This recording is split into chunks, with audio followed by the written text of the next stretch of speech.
CPFL Cultura.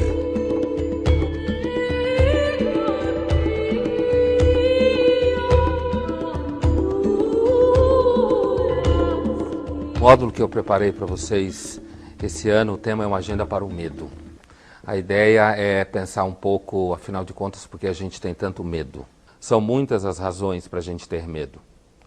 Então eu vou começar conversando com vocês sobre se esse medo não é muito mais antigo do que o medo pós-moderno, se a gente não tem que ter sérias razões para ter medo desde que a gente apareceu no planeta Terra. E depois o módulo vai caminhar na direção de uma reflexão filosófica, psicológica e histórico-religiosa. E na quarta-feira seguinte, a cada sexta-feira, vocês vão poder assistir um filme que de alguma forma toca sempre nesse tema do medo, relacionado a cada uma das conversas que a gente vai ter. Eu espero que uma agenda para o medo seja uma boa opção para você entrar em contato com o medo e pensar no medo não só como um objeto que você tem, mas também de uma outra forma, que é um medo como um modo de consciência no mundo, que talvez seja mais interessante. Hoje eu convido vocês a conversar com meu colega e amigo Leandro Carnal, professor da Unicamp, historiador. Ele vai refletir com vocês um pouco sobre o papel da religião nessa experiência do medo, nessa agenda para o medo. As religiões, tanto faz qual a religião, elas sempre misturam a experiência do respeito às divindades, a experiência do medo das divindades, a experiência do amor das divindades. Elas fazem exigências, né, para você quando você acredita nelas. Então, assim, o Carnal vai pensar um pouco com vocês como é que é essa relação entre temor e tremor, que é uma ideia muito antiga na tradição judaico-cristã, de que quando você aborda Deus, antes de tudo você deve abordar com temor e tremor, porque Ele é o Senhor de tudo. A minha formação inclui história das religiões, e o professor Pondé começa a me perguntar sobre o Deus de Israel e a covardia. O nosso tema é exatamente tirado, inspirado, terror, tremor, numa obra do Kierkegaard, que vários de vocês devem conhecer, no qual ele faz possibilidades sobre a resposta de Abraão e que outras respostas Abraão poderia ter dado, explorando novos caminhos para a narrativa do Bereshit, do Gênesis. Se Abraão tivesse dito não, por exemplo, ou não mato meu filho, ou se eu matar meu filho me tornarei um assassino. E a partir disso, Kierkegaard faz uma reflexão muito interessante que inspira o título original desta fala. O binômio religião-medo, a relação entre dois conceitos, ou seja, a tranquilidade causada pela crença na existência de um ser ou de seres superiores. Ou em algumas religiões que não concebem seres superiores, mas concebem transformações em direção a algo como o budismo, parece oposto a medo. E, na verdade, praticamente todas as religiões exploraram profundamente a noção de medo. Eu vou enfatizar mais na nossa tradição judaico-islâmico-cristã e não enfocar tanto outras religiões que me interessam muitíssimo, como o hinduísmo ou o budismo, mas hoje eu vou enfocar muito mais na tradição ocidental. É possível imaginar ou supor que, inclusive, nós pudéssemos falar de dois deuses presentes na tradição. O Deus de Abraão fala diretamente com ele, de forma muito informal. O Deus de Abraão o visita, Abraão manda cozinhar pães para Deus. Abraão é um anfitrião de um Deus que lhe aparece e diz: sai da tua terra, de um Deus que não explora muito o medo de Abraão, dá ordens, não é questionado, faz promessas, mas tem uma relação muito pessoal. Passados alguns séculos, possivelmente 5 ou 6, o Deus de Moisés é um Deus que aparece na montanha, jogando raios, destruindo com facilidade pequenos deslizes, como um dos membros da família de Arão, que erra no altar e é destruído pelo fogo do altar divino, um Deus que aparece que precisa tirar sandálias, um Deus que aparece na montanha de forma teatral, um Deus que inspira muito mais temor, um Deus que envia morte com a mesma facilidade com que envia benefícios e milagres. Parece que nós estamos falando de dois deuses, mas isso não é apenas na tradição do monoteísmo judaico. Na derivação mais imediata do monoteísmo judaico, que é o cristianismo, Jesus também aparece representado de duas formas. Com frequência, nas mais antigas representações da imagem de Jesus, ele é o bom pastor. Nas catacumbas de São Marcelo e São Calixto aparece o peixe, o pelicano e o bom pastor. Símbolos antiquíssimos de Jesus. E nas imagens romântico kitsch do século XIX, é frequente Jesus aparecer em cenários paradisíacos, conduzindo ovelhas. Nas metáforas de origem agrária, que com frequência nós utilizamos na área religiosa, e que eu reclamo porque para os jovens não significa mais nada. Dizer, por exemplo, eu sou a videira, vós sois os ramos, Senhor é meu pastor, nada me faltará. Para os jovens, talvez nós devêssemos usar a metáfora, o Senhor é meu provedor de banda larga, ele nunca cairá. Isso faria muito mais sentido hoje do que essas metáforas agrário-pastoris de uma relação do Oriente Médio, né? Especialmente para jovens de São Paulo, onde eu moro, onde uma galinha é uma quinor viva, não tem a menor noção do que vem a ser a natureza. Jesus, como bom pastor, é perfeitamente simpático, é aquele que se apresenta com doçura, é o Jesus do capítulo do Sermão da Montanha, especialmente de Mateus, o primeiro evangelho na ordem, não no tempo, mas ao Jesus do juízo final, de Michelangelo, esse Jesus hercúleo, Jesus renascentista, maneirista, esse Jesus que condena o mundo, separa, segundo a praga também de Mateus 25, separa em bons e maus, Jesus que julga, e um Jesus que se aproxima muito mais da ideia que o professor Pondé lembrou no início, de que há um juiz ao final, e esse juiz julga. O temor de Deus, considerado inclusive uma virtude concedida pelo Espírito Santo. Timor Dei é um dos dons do Espírito Santo, ou seja, tratar com respeito absoluto esta onipotência, essa onisciência, essa onipresença divina, me remetendo sempre a uma escola católica onde eu me formei, onde no banheiro estava escrito Deus te vê, no banheiro da escola. Eu levei 7 anos de análise para superar essa frase que não me sai da cabeça, né? Bem, parece que estamos falando ao mesmo tempo de dois deuses. Um Deus perfeitamente amoroso, consolador, paráclito, um Deus juiz, um Deus terrível, um Deus que aparece no Dies Irae, aquele hino medieval que fala do julgamento, um Deus que faz referência ao fim dos tempos, e um Deus que aparece no judaísmo, aparece na doçura de um Jeremias, dizendo, seduziste-me, Senhor, me deixei seduzir, e aparece como Deus que destrói o povo, inclusive ameaça destruir o povo de Israel várias vezes, aparece no cristianismo primitivo, aparece no cristianismo do século XVI e até hoje, e aparece também na relação que nós temos com o islamismo, a religião que mais cresce no momento no planeta. Ou seja, não apenas dentro de cada religião, mas na relação que a maioria, vou considerar a maioria no Brasil de tradição cristã, tem com a religião do outro, a religião que o Ocidente tem com o islamismo, mostrando que essa religião que se expande com seu apelo missionário forte também causa medo. E o Deus do outro causa tanto medo quanto o meu Deus. Ou seja, o Deus e a ação do outro também são fontes de medo. E no nosso caso, em especial, a partir do 11 de setembro, que transformou a experiência de entrar num aeroporto americano, um fenômeno afetivo, pessoal, de contato físico, o Ocidente passou a olhar com ainda mais terror para o Deus alheio. Não é à toa que ainda antes do 11 de setembro tornou-se conhecido entre os que estudam relações entre religiões como eu, a obra brilhante do Eduard Said, falecido, intelectual de origem palestina, ainda cristão, que no livro Orientalismo fala de como nós destacamos no outro o fanatismo, o erotismo, a violência e tudo aquilo que é negativo no outro. E ele faz uma referência às odaliscas, faz uma referência à morte de Sardanapalo e toda a tradição do orientalismo. E eu pego apenas um quadro de Regnault, que é uma execução durante o período de domínio árabe na Península Ibérica, uma execução sumaríssima em que se mostra a violência do outro, ou seja, a violência do Islã que causa também medo e terror. Eu comecei falando do terror interno da concepção de Deus na nossa sociedade judaico-cristã, e agora falo do terror externo causado pelo Deus do outro. As imagens que nós recebemos do mundo islâmico, como o Festival Xiita de Ashura, de autoflagelação, são imagens que sempre destacam o terror do sangue derramado, o terror da aparente irracionalidade, e nós supomos que se crianças e jovens se flagelam até o sangue, são capazes de se tornarem também fundamentalistas violentos e assim por diante.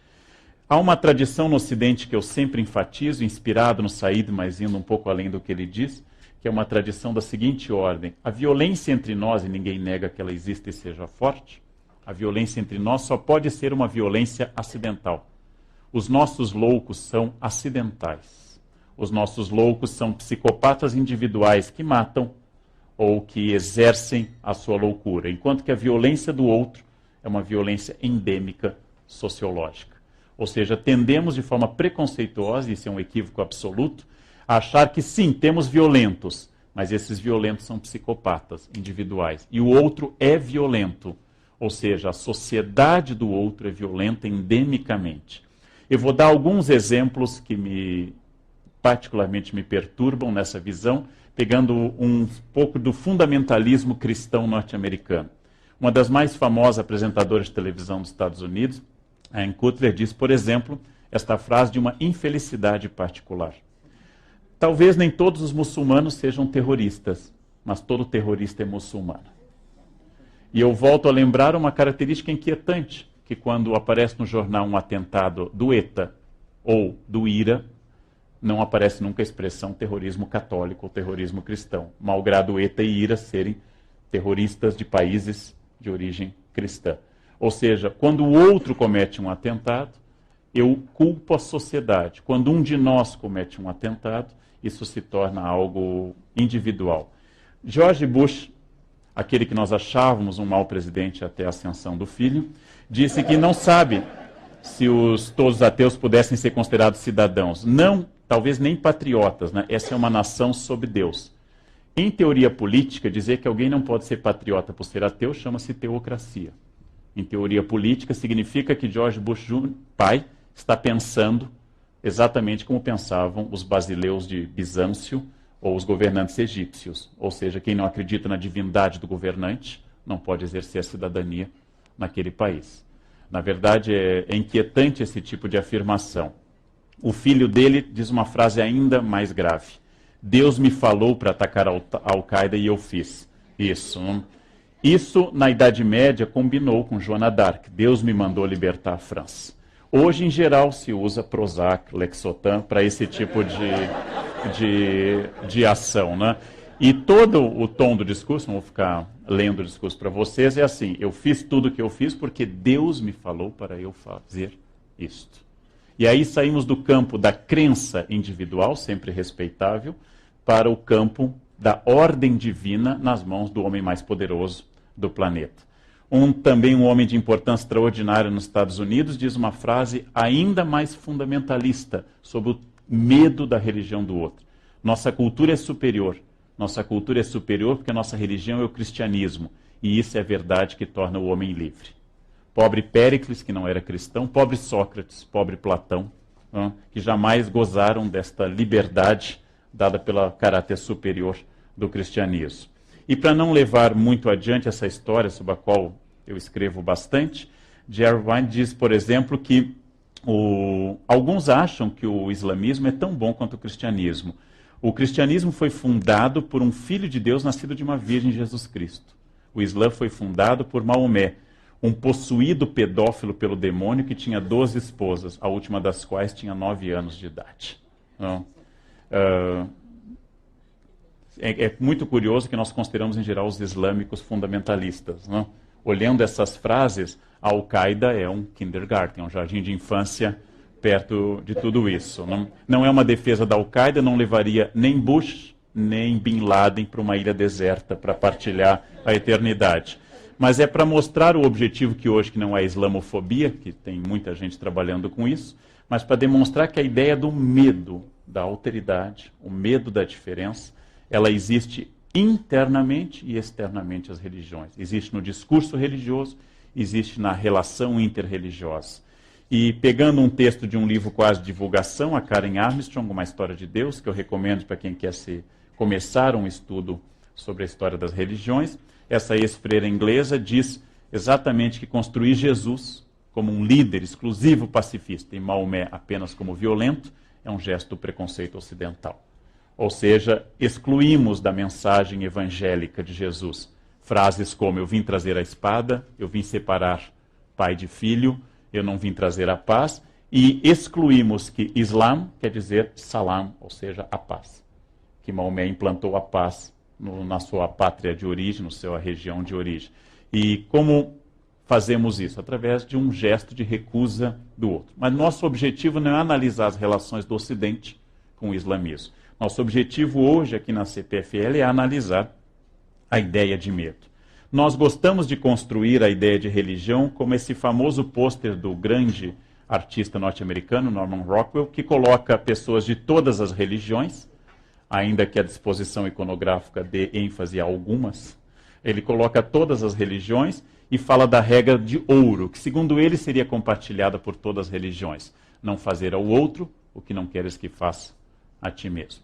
Essa regra que seria compartilhada pela Torá, pelo Corão, pelos evangelhos e por toda a tradição religiosa, para ele unifica as religiões e faz parte de um discurso que a gente chamaria de fenomenologia, ou seja, todas as religiões são basicamente iguais. Porém, eu vou trabalhar com a ideia de que o medo é uma parte da religião em si e parte da parte da relação das religiões com o outro. É muito difícil que os líderes religiosos não apelem ao medo. Interpretação possível, sociológica histórica. O medo enche mais as igrejas do que o amor. É muito frequente que as pessoas digam com ênfase que nunca estivemos num período de tanta decadência moral. Nunca houve tanta violência. Isso que a gente chama, aquele princípio latino de mundus senescet, o mundo está envelhecendo, que é muito comum nas pessoas começarem a comentar, no meu tempo não havia violência. Minha avó, que é uma imigrante alemã, dizia, a violência de hoje é maior do que em qualquer época. Eu dizia, avó, na sua época morreram 50 milhões na Segunda Guerra Mundial. E ela dizia que eu estava errado, que se estava inventando nas faculdades, que hoje, naquela época, todo mundo se respeitava. Essa ideia de que na minha juventude havia um paraíso edênico, em que todo mundo era tranquilo, comia queijo tofu e are the world, essa é uma ideia inventada na medida que nós avançamos. E é um sinal claro de envelhecimento a frase, no meu tempo. É um sinal claro de envelhecimento. Na minha época, todo mundo se respeitava. Bem, o medo é muito importante, porque ele constitui um elemento discursivo que reforça a instituição religião. Venham para a religião, muitos religiosos enfatizam isso, porque afinal o medo da ação do demônio é muito mais eficiente que a doçura da presença de Deus. É muito mais fácil supor grandes caravanas, marchas e manifestações se eu imaginar que nós estamos no fim dos tempos, que nós estamos, por exemplo, o cristianismo, Jesus está voltando, ou para o islamismo o imã escondido do xiitismo está presente de novo, ou de que o Messias judaico vai voltar, ou de que em qualquer tradição nós estamos vivendo o final dos tempos. O medo desse milenarismo, o medo de uma volta, um julgamento, o medo desse Armagedon, que vai ocorrer o julgamento final, é muito importante para as religiões. É muito importante para as religiões a ideia de pecado. Brincando sobre isso, ou ironizando de forma quase agressiva, Saramago, um ateu, diz no Evangelho segundo Jesus Cristo, quando finalmente o demônio decide se converter ao cristianismo, porque inteligente que é, viu que era uma causa perdida, ele decidiu se converter. E o Deus Pai diz no Evangelho segundo Jesus Cristo, mas você não pode se converter, sem você eu não existo. Não, sem o medo ao demônio, Deus é uma ação fraca. Ou seja, a ideia de que eu preciso do mal e do medo provocado pelo mal, a ideia de que o mundo é povoado por demônios e assombrado por demônios, a ideia de que o perigo existe justifica quase tudo, porque pessoas assustadas são pessoas dóceis, seja a ação do Estado ou a direção de seus pastores religiosos. Quem tem medo apoia qualquer movimento para reprimir aquilo que possa provocar o medo. Essa espécie de caça às bruxas coletivas, seja no macartismo político americano, seja na caça às bruxas do século XVII, seja nas histerias como o fascismo, esse medo é fundamental. Este é um dado presente. Eu vou tratar também do dado oposto, da resposta dada pelos místicos que não trabalharam expressivamente com o medo, mas com a segurança dada por Deus. Vou trabalhar com o oposto, aquelas almas que decidiram que Deus não é tremor, mas é puro amor. Ubi caritas, onde está Deus, está o amor. Como, por exemplo, para começar dando um exemplo hispânico, Teresa d'Ávila, uma frase famosa dessa doutora mística da igreja, a igreja tem apenas 3 doutoras mulheres, né? Que diz: nada te perturbe, nada te amedronte, tudo paz, a paciência tudo alcança, a quem tem Deus nada falta, solo basta Deus, né? Só Deus basta. Essa é a resposta de um místico às considerações que eu fiz anteriormente sobre o medo. Ora, se eu estou com Deus, como diz Paulo, quem pode contra mim? Se eu estou com Deus, eu não tenho inimigos. E tudo acontece para o bem daqueles que acreditam em Deus. Para mim, não é tão difícil entender os místicos, é mais difícil entender os não místicos, porque a religião oferece o consolo para tudo, da morte de uma criança a um genocídio, de uma violência até um acidente, a religião oferece para tudo. O religioso tem uma resposta que o tranquiliza sempre. Pegando agora um outro texto de Teresa que eu gosto em particular, atribuído a Teresa, traduzido por Manuel Bandeira, eu vou ler para vocês um pequeno soneto no qual o gênio possível de Teresa tenta dizer o que ela busca na entrega a Deus e por que ela rejeita o medo. Diz a santa doutora de Ávila: não me move, meu Deus, para querer-te, o céu que me has um dia prometido, e nem me move o inferno tão temido, para deixar por isso de ofender-te. Ou seja, ela exclui no primeiro quarteto qualquer ideia de que o medo ou a recompensa do paraíso seja a causa da fé dela. Tu me moves, Senhor, move-me o ver-te, cravado nessa cruz e escarnecido. Move-me no teu corpo tão ferido, ver o suor de agonia que ele verte. Essa linda rima entre verte e o verbo com o pronome verte, que o Manuel Bandeira captou com genialidade. Moves-me ao teu amor de tal maneira, completa ela, que a não haver o céu ainda te amara, e a não haver o inferno te temera. Nada me tens que dar porque te queira, que se o que ouso esperar não esperara, o mesmo que te quero te quisera. É lindo, né? É irritante quando a gente encontra alguém muito mais inteligente que a gente, mas muito mais. É irritante, né? Especialmente pela nossa capacidade, que eu chamo, quase todos nós temos a inteligência Salieri. Não somos tão suficientemente estúpidos para estarmos felizes na estupidez e não somos Mozart. Isso que é o dramático, né? É o meu caso, claro, né? Eu entendo a genialidade alheia e não a tenho. Então, o que está dizendo Teresa? Eu não tenho medo de Deus. Existe o inferno, mas não houvesse inferno, eu ainda assim amaria a Deus. Ela não expressa isso dentro da lógica da escolástica clássica, que seria o seguinte: porque a entrega a Deus não é uma entrega de submissão? Porque diziam os teólogos escolásticos, Deus é da mesma natureza do homem, Deus é da mesma essência, e a entrega a Ele não é a negação de mim, mas é o encontro com aquilo que eu sou.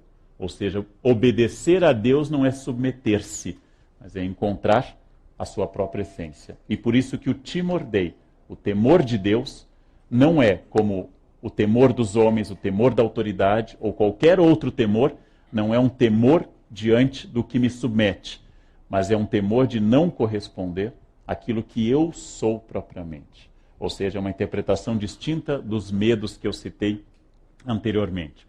Lembrando a vocês, hoje 25 de julho, dia dos motoristas, parabéns a todos, mas o dia do motorista é assim porque é o dia de São Cristóvão. E Cristóvão, segundo uma lenda geográfica cristã, era um gigante de força descomunal. E Cristóvão queria servir ao rei mais forte de todos. E diz essa lenda da legenda áurea de Jacques de Voragine, um arcebispo italiano medieval, que primeiro serviu ao rei mais importante do seu tempo. E quando viu o rei fazendo o sinal da cruz diante da citação do demônio, Cristóvão ficou assustado e disse, mas ele tem medo de algo, ele tem medo do demônio. E procurou o demônio. E passou a servir ao demônio com sua força descomunal. Acompanhando o demônio, um dia viu o demônio numa estrada, se afastando de uma cruz. E disse, então ele tem medo de algo mais forte também. Ele tem medo dessa cruz. Procurando um ancião que recomendou que ele ficasse atravessando pessoas de um lado por outro, por isso ele é o padroeiro dos motoristas, atravessando através de um rio, e para encontrar a personagem que fazia temer ao demônio, que fazia temer ao rei. Finalmente, um menino, numa noite de chuva tempestuosa, pede a Cristóvão que o carregue nas costas. Cristóvão, contrariado, o carrega. E, finalmente, vai sentindo um peso extraordinário, quase não suporta, apesar da sua força.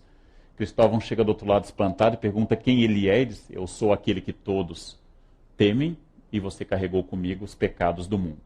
Essa ideia de que a religião também é o pecado, o medo. A religião também é um risco.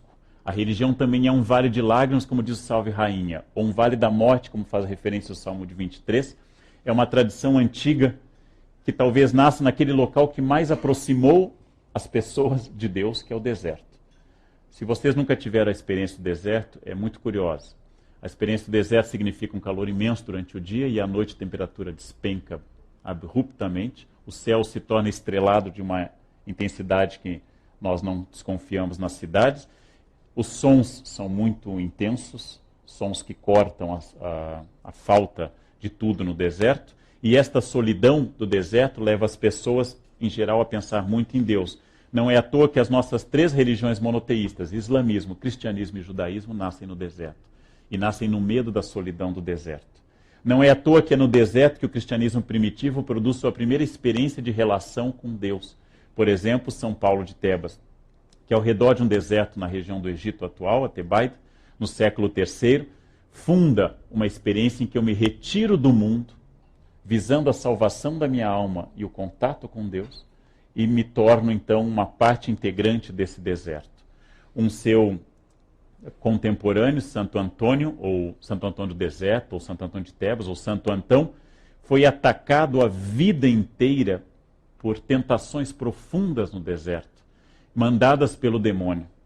O demônio o atacava na forma de preguiça, de gula, de luxúria e principalmente de tédio. Vocês podem não saber, mas aquele sono após o almoço é a ação de um demônio, que quer afastá-los de uma... Existe um demônio para cada tipo de tentação, e aquele que dá depois do almoço é um demônio específico que ataca as pessoas. Pode ser espantado com cafeína. Esse demônio atacou Santo Antônio durante uma vida inteira e ele resistiu bravamente, a ponto de ele ter sido representado na história da arte, como vocês estão vendo esse lindo quadro do Bosch, Hieronymus Bosch, que representa Santo Antão tentado, ou então no surrealismo contemporâneo de Salvador Dalí, Santo Antão sendo tentado por forças terríveis dia e noite. Segundo uma leitura bastante irônica do Flaubert, Santo Antão foi tentado toda a sua existência, e o demônio aparecia na forma de mulheres, na forma de tédio, na forma de luxúria variada de comida, e Antão resistiu a tudo. No final da sua existência, o demônio se retira derrotado da cova de Antão, e Antão então se ajoelha e agradece a Cristo, dizendo, finalmente me tornei um santo. O demônio sorri e volta, não? Porque ele havia, enfim, deslizado na última das tentações, que é a tentação da vaidade de ser santo. Não é à toa que a vaidade é o primeiro pecado, é aquele que derrubou Lúcifer do céu. Lúcifer se achou bonito, e o espelho é um instrumento de Lúcifer. Saibam disso hoje à noite, ao olhar. O espelho é um instrumento de Lúcifer, porque a vaidade é o grande pecado. Uma outra personagem do deserto, Santa Maria Egipcíaca, vai nos introduzir uma outra relação da recusa do mundo e do medo diante da salvação, sem citar os santos exóticos como os santos estilitas. Santa Maria Egipcíaca havia passado sua vida em depravação absoluta, havia sido uma mulher de índole depravada, e um dia, tocada por uma experiência mística, se converte e passa a morar sozinha no deserto, até sua roupa se decompor e seu longo cabelo cobrir o seu corpo, e finalmente ela encontra um santo no fim da vida, e ela desenvolve este caminho que é muito forte nessa tradição do deserto, chegar a Deus controlando o corpo. Jejuns profundos, jejuns longos, sacrifícios, silício, castigos, chicote, etc., e traduz uma força dentro do cristianismo que eu devo ter medo do corpo. O inimigo. O corpo é inimigo do caminho para Deus. E dentro da religião cristã, como havia na judaica, como há na islâmica também, o corpo passa a ser a matéria que perece e passa a ser também um inimigo. Não é à toa que 2 explicações distintas para isso, uma que eu recomendo muito do Peter Brown, Corpo e Sociedade, sobre o qual eu fiz uma resenha quando saiu esse livro há muito tempo, que diz que essa é uma herança do platonismo. O platonismo, ao negar a realidade sensível, empírica, acabou negando o que o mundo romano dava como prazer e acabou traduzindo isso como o cristianismo neoplatônico. E um autor que hoje é menos lido do que o Peter Brown, Erich Fromm, no Dogma de Cristo, diz que essa recusa do corpo é a transferência da culpa do indivíduo para a culpa social, e o local dessa culpa, o local do pecado, é o corpo.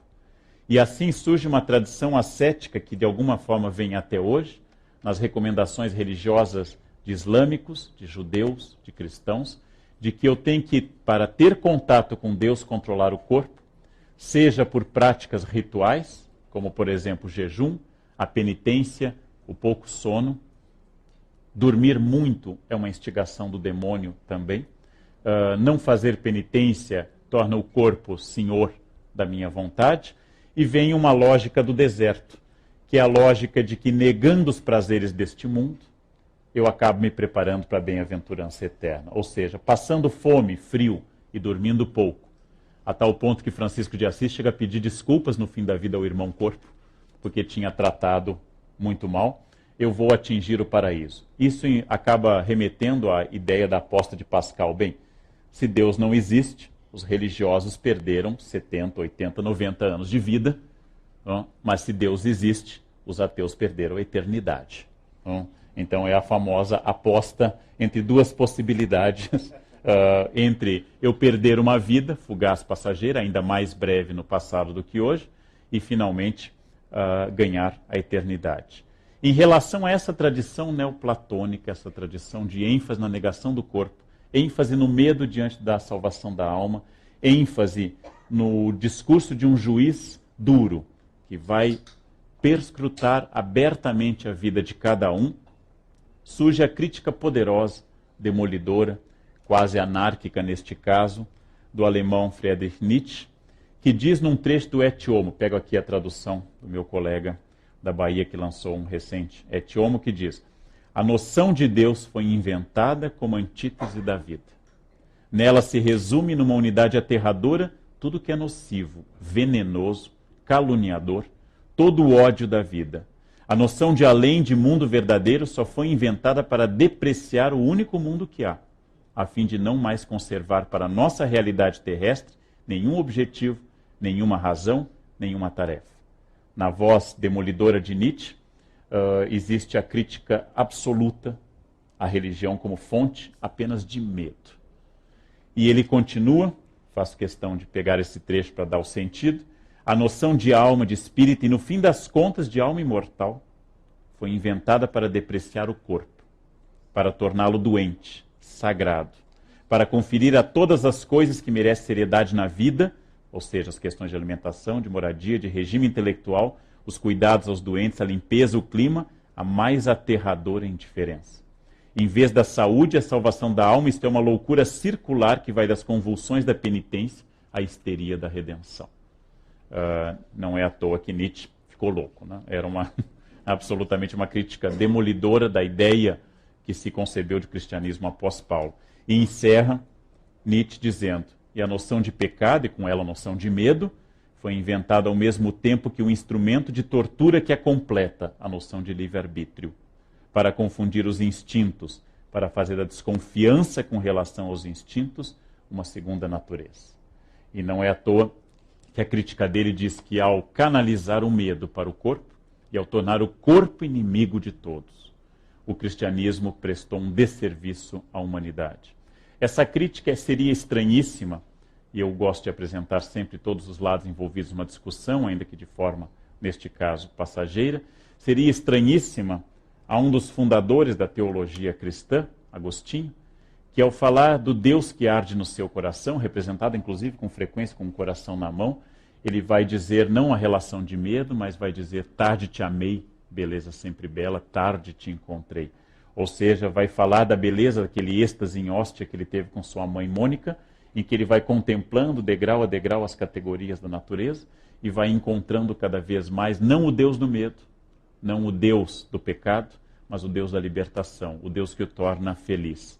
Da mesma forma, na Idade Média, esse belo quadro de Michelangelo Merisi de Caravaggio, que mostra Francisco recebendo as chagas no Monte Alverne, sendo estigmatizado e amparado por um anjo, Francisco encontrando o Deus da alegria e não do medo.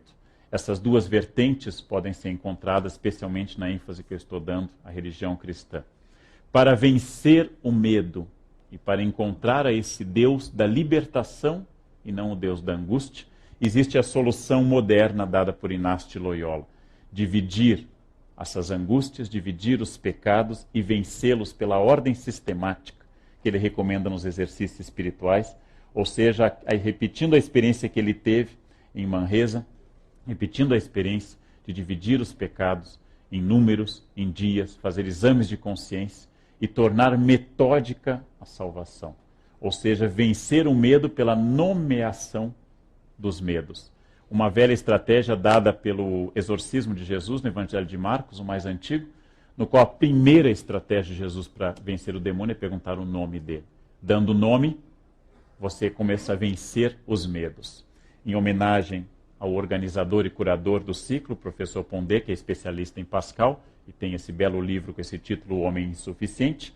Para Pascal, o medo de um Deus distante, de um Deus que escolheu de forma não tão lógica para nós, os que podem ser salvos, um Deus mais jansenista, o homem tem que fazer uma entrega de uma qualidade absoluta, porque não há nada que possa justificar a graça que é dada a nós.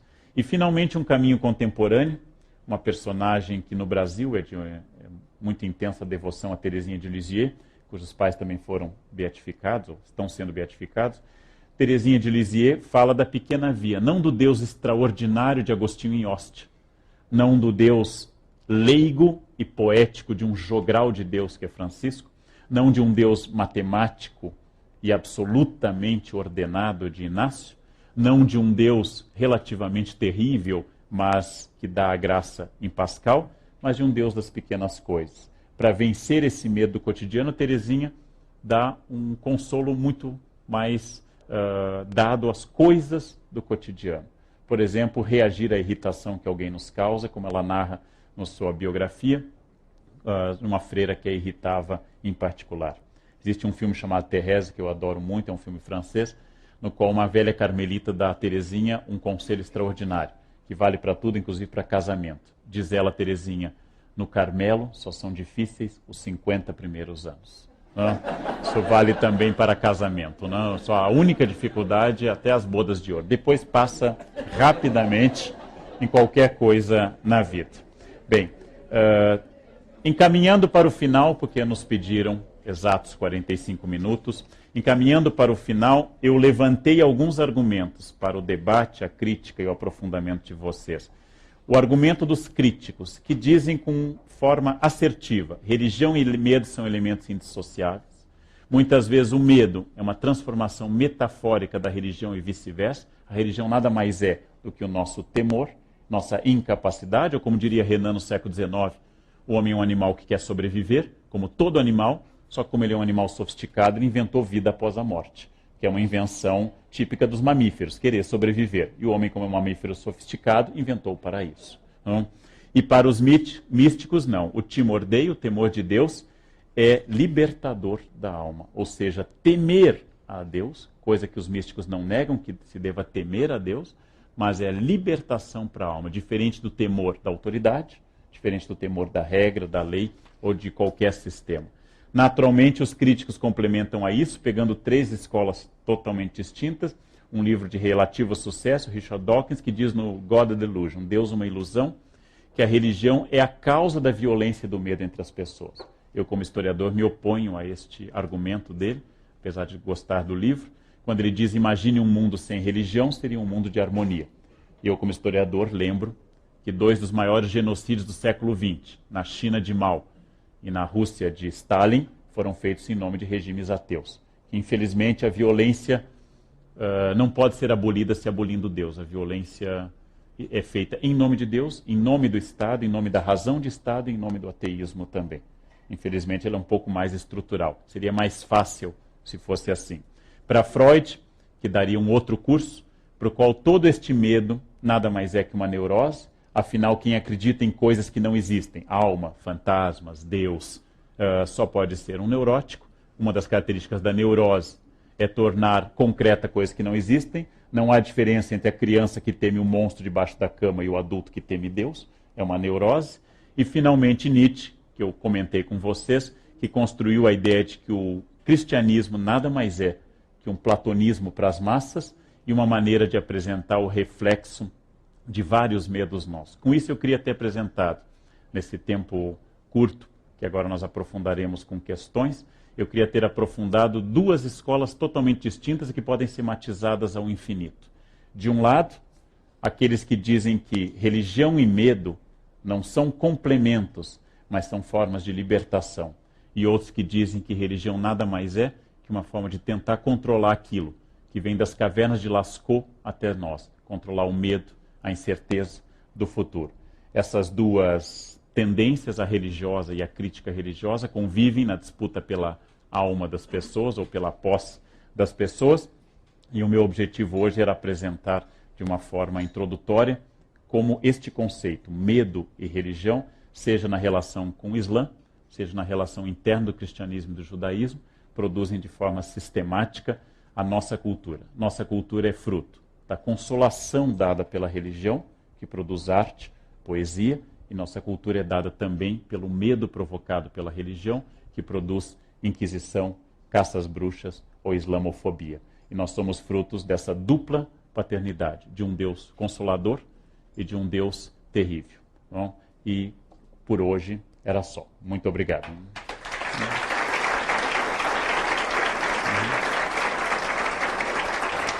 Obrigado. Pediram 45 minutos, são 15 para as 8. O professor Germânico faz isso, então podemos passar, creio, as perguntas, professor Pondé. Isso, então temos um microfone volante ou as pessoas fazem as perguntas de acordo com o seu livre-arbítrio, que segundo Nietzsche é um equívoco.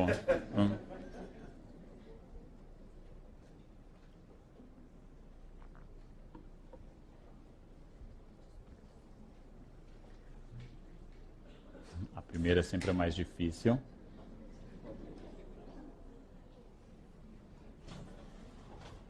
Por favor.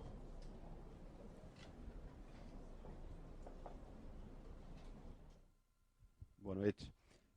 Primeiramente, parabéns pela palestra, excelente. Eu queria fazer uma pergunta. É possível, na sua visão, ao ser humano, viver sem crença? Depende de como nós definimos crença, porque existem pelo menos 3 escolas para definir o papel da crença. Uma tradicional, a apologética, existe uma fenomenológica e uma histórica. É possível considerar que o ateísmo, por exemplo, seja uma crença de mesmo vetor e direção contrária, ou seja, um dogmatismo negativo. É possível considerar, por exemplo, que as crenças se assemelhem. Eu acho que nós produzimos cultura e somos seres culturais. Quando nós acreditamos que não há nada, é uma crença que pode nos consolar de alguma forma. Quando acreditamos que há um Deus, é uma crença que pode consolar muitas pessoas. Uma parte expressiva das ações humanas é dirigida por crenças em fenômenos abstratos como o amor, por exemplo. Nós fazemos muita coisa em nome de algo que não é tangível e não é mensurável, que é o amor. Então eu diria que não. As culturas produzem crenças, nem todas religiosas. Lembrando que o budismo, tema ao qual eu tenho me dedicado bastante nos últimos anos, o budismo é uma religião sem Deus e a rigor ateia, porque diz que a existência ou não de Deus não interfere na sua evolução. Tomando 2 pequenas parábolas para ilustrar isso no budismo, que ilustram sua pergunta. Quando o Buda entrou no Nirvana, convidou os animais, segundo a tradição com a qual o Ocidente teve contato com o budismo, que é o Ceilão. Quando o Buda entrou no Nirvana, chamou os animais e o gato não compareceu. Os outros animais falaram mal do gato. E o gato, como sempre, ficou na dele. Não foi atrás de Buda. Os animais reclamavam e Buda finalmente explicou. O gato é o primeiro animal budista, porque entende que a minha iluminação não traz nenhum dado para ele. E deu o conselho final de Buda, né? Se encontrar Buda na frente, mate-o. Porque ele não diz respeito ao seu caminho e à sua iluminação.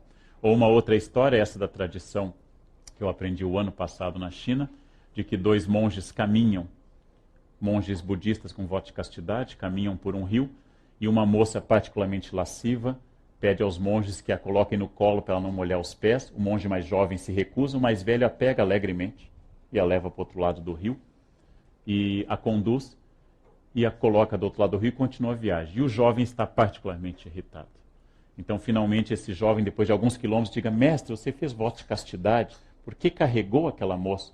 O mestre sábio se volta e diz, nossa, você ainda está carregando, eu a deixei na beira do rio. Essa ideia é a ideia de que seja numa religião ateia, como o budismo, ou pelo menos não ateia, mas não deística, que seria correto dizer do budismo, seja numa religião como o budismo, seja no ateísmo clássico. Vamos pensar num ateísmo, por exemplo, de Sartre, que diz no existencialismo humanismo. Minha filosofia não é de que Deus não existe. Antes eu digo, ainda que Deus existisse, nada alteraria a situação humana. Seja nesse ateísmo de Sartre, seja no existencialismo não ateu, como de Merleau-Ponty, seja numa religião mística, como a de Agostinho, as pessoas constituem sistemas de crença. Não é possível existir como ser humano sem estabelecer signos culturais, que às vezes podem ser religiosos e às vezes podem não ser. Outra questão. Cada pergunta daria um outro curso.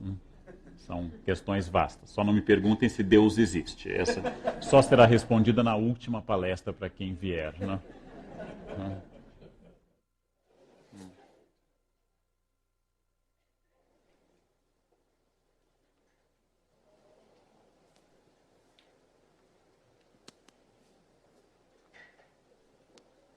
Por favor. Parabéns pela palestra. Obrigado. Tenho, na verdade, várias perguntas, né? Não vou perguntar se Deus existe, mas se Deus é genético. No sentido, existe, você que estuda esse tema, existe alguma cultura no Pacífico, uma ilha no Pacífico, algum lugar onde Deus não faça parte?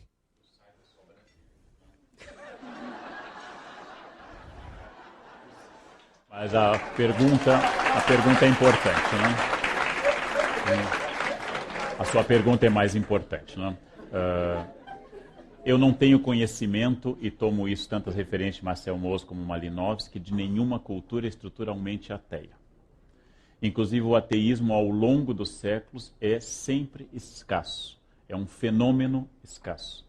O ateísmo nunca é dominante em nenhuma cultura e pode ser substituído ou pode ser, reemplaçado, pode ser recolocado de várias formas. Exemplo, os comunistas criaram, e eu visitei em Moscou, o Museu do Ateísmo. Há um Museu do Ateísmo em Moscou. Mas colocaram a múmia de Lenin como uma relíquia religiosa visitada, como se fosse uma relíquia religiosa.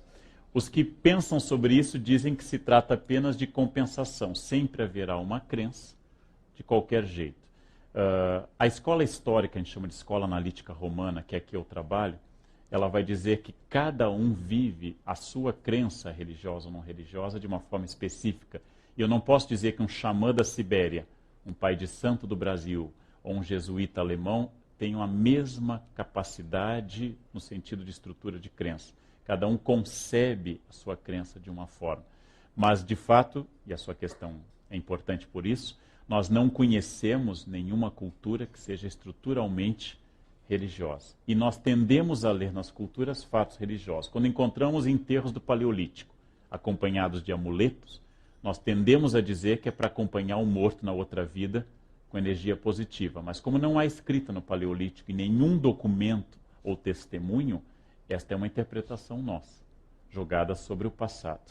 Bom, então a maneira como eu concebo religião e a maneira como eu concebo a relação com Deus, ela é muito variável, mas de fato ela existe em todas as culturas. E ela reprimida, a religião tem o que eu chamei num artigo, que vai ser publicado em breve, de efeito chantilly, batendo cresce. Quanto mais se reprime a religião, mais ela cresce. O fato de haver repressão a uma determinada religião faz com que ela aconteça de forma extraordinária. Como eu escrevi um artigo há alguns anos, quando do atentado à imagem de Aparecida, os religiosos deveriam saber que toda vez que alguém ataca uma imagem, quando alguém quebra, como quebrar a imagem de Nossa Senhora da Conceição Aparecida, está dizendo que aquela imagem é muito importante. Porque a única coisa que pode atacar de fato uma religião é a poeira, e não o ataque iconoclasta. Não? Existe na Basílica de Guadalupe, no México, voltei há poucos dias do México, um crucifixo retorcido, por causa de uma bomba colocada diante da imagem de Guadalupe, e a bomba foi aparada pelo crucifixo que entortou. O crucifixo está conservado numa urna de cristal, e com a seguinte frase embaixo: o filho salvou a mãe. Ou seja, o ataque à religião costuma provocar reações ainda mais religiosas. E quando alguém duvida da ética ou da probidade de um religioso, de um bispo ou de uma bispa qualquer, sem citar nomes, quando alguém chega a conduzi-los às barras dos tribunais, por incrível que pareça, malgrado o tartufismo absoluto das personagens, existem as pessoas que os defendem e dizem que é perseguição e injustiça. É extraordinário. O Lacan terminou sua vida dizendo que talvez não existam psicanalistas no futuro, mas haverá padres. Porque são questões. Eu sempre recomendo às pessoas que a confissão é mais barata que a psicanálise e garante a absolvição ao final, ao contrário da psicanálise, né? A sua outra questão, por favor. Eu sou psiquiatra e também sou estudiosa da meditação e do Vedanta. Então, na minha prática clínica, como psiquiatra infantil de adultos, eu me deparo todos os dias com a questão do medo, né? As crianças com as fobias infantis, os adultos com as síndromes do pânico. Então, o medo é um estado fisiológico que é importante que exista, até para a gente poder se defender dos perigos reais. E a capacidade de sentir amor, paz, também parece que é um estado que pode ser acessado e que qualquer um pode atingir, né? E é interessante, estudando a fisiologia desses estados, que a frequência respiratória é diferente, né? Então, a frequência respiratória do medo, ela é muito curtinha, tudo. E se a pessoa for um meditador, um yogi, e conseguir mudar o padrão respiratório numa situação de medo, ela sai daquele estado. Então, a minha pergunta é assim, se há religiões que têm fomentado, promovido mais o acesso a essa banda larga, né, a esse estado de paz, né, e como é que isso pode caminhar daqui para frente? Assim, tradicionalmente, né, o medo tem sido utilizado, mas se as religiões também não poderiam ter mais um papel na promoção da paz, né? E completando, você falou assim que não é à toa que 3 religiões monoteístas surgiram em regiões desérticas. E as religiões surgidas nas florestas, né? Assim, conviver, nascer, viver assim, em contato com uma floresta tropical, isso inspira um outro tipo de visão de Deus? Sem sombra de dúvida, o meio é muito importante para indicar o processo formativo de uma teogonia. Não podemos entender a teogonia grega de Hesíodo sem entender o ambiente, por exemplo, das invasões dóricas. Não podemos entender a vocação de Abraão sem entender o que é um povo de deserto. Não podemos entender Maomé sem a caverna de Hira, onde ele recebe a ordem de Gabriel, lê, e ele tem que reconhecer ao anjo: eu sou analfabeto, não sei ler. Ou seja, o meio é muito importante. Você sabe que os historiadores, diferente da sua área profissional, desconfiam mais das realidades fisiológicas. Os historiadores são mais culturalistas em geral, pelo menos eu sou. Então eu considero que existe uma realidade biológica, mas a leitura que eu faço dela é cultural. Então, quando você diz, e tomando apenas para a distinção entre a sua ciência e a minha área, que eu não sei se é uma ciência, que é a história, que se pela respiração eu posso vencer o medo, é similar ao processo de que pela reza do rosário eu posso vencer a tentação, ou pelo jejum da Sexta-feira Santa eu possa vencer tal e tal tentação, ou pelas 9 primeiras sextas-feiras do Sagrado Coração eu possa atingir uma graça específica. Ou seja acreditando na respiração, ou na miopatia, ou na reza do rosário, eu continuo estabelecendo funções, em geral eficientes, para poder vencer o medo. Mas isso eu posso afirmar com mais tranquilidade. A religião é polissêmica, significando, sendo um signo aberto, ela pode ser utilizada para praticamente tudo. Em nome da religião, o cardeal Primaz de Viena apoiou o nazismo. Em nome da religião, o padre Maximiliano Kolbe morreu num campo de concentração para salvar um judeu. Ou seja, em nome da religião se mata, em nome da religião se salva. Usando uma história que está no Decameron do Boccaccio, quando um judeu se converte ao cristianismo e quer ir a Roma e Avignon conhecer a sede do papado de então, e o seu amigo cristão tem medo, porque ele vai perder a fé. Se ele for a Roma no século XIV, ele vai perder a fé. Ele volta mais religioso do que nunca, e explica o Decameron: Ora, o judeu acaba mais religioso por quê? Ele comenta que se o cristianismo sobrevive aos seus pastores, é porque ele deve ter origem divina. Né? Então é uma ideia de que a religião é um pouco acima da percepção, diferente da ciência, por exemplo. Se você, na sua área, recomendasse uma medicação e ela fosse ineficiente, você rejeitaria a medicação. Na área das religiões, o que é extraordinário é que os recursos para atingir a paz interna também são ineficientes ou eficientes, e mesmo assim a religião não se esvazia. Exemplo, tentem supor a quantidade de orações que se elevam neste momento pela Mega Sena. Tentem imaginar a quantidade de pedidos encaminhados ao Altíssimo sobre a correta função daquele dinheiro. Bem, ninguém será atendido a não ser alguém, ou algumas pessoas. No próximo jogo, a pessoa considerará que não fez a oração correta e deve se esforçar ainda mais. É o que a gente chama, o que Thomas chama no Religião e Declínio da Magia, de religião como autoexplicativa. Ou seja, o problema nunca está na oração ou em Deus, está em quem faz a oração. Milhares de pessoas rezam para um ente querido não morrer e todo mundo morre. E a religião continua sendo o melhor, mais eficiente consolo que nós temos diante do luto. Então, diante de um luto, eu jamais posso dizer a alguém, bom, fulano era formado de átomos que se dissolveram agora na natureza, não há nada que lamentar, porque afinal todo mamífero completa um ciclo reprodutivo e pronto. Ninguém, não, agora eu aceito a morte da minha mãe. As explicações racionais não conduzem a esse consolo. É este poder extraordinário de consolo da religião, aberto, polissêmico, capaz de provocar pelo medo ou pela consolação, ações efetivas e eficientes, que é uma das explicações da força da religião. Como historiador, eu diria, sem conhecer exatamente o método, que não sei se a respiração funciona, mas se você fizer acreditando que funciona, sim, ela funciona. Como floral de Bach, floral de Beethoven, de Brahms, homeopatia ou antibióticos. A crença é fundamental e nisso não vai qualquer ironia, vai a percepção de que nós humanos somos seres culturais, ou seja, que bebemos remédio com cultura, que fazemos exercícios com cultura, que lemos com cultura e que rezamos com cultura. E que o que pré-existe a tudo isso é uma coisa chamada concepção cultural.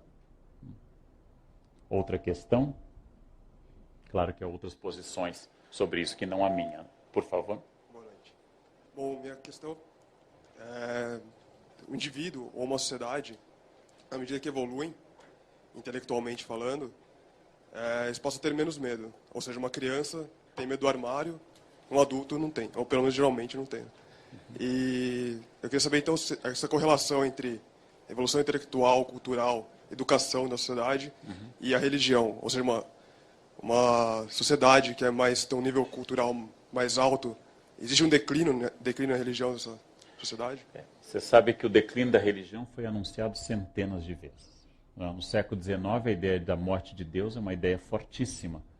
E há uma velha e anedótica frase que aparece Nietzsche dizendo Deus está morto, assinado Nietzsche, e embaixo Nietzsche está morto, assinado Deus. Então é uma ideia muito sólida.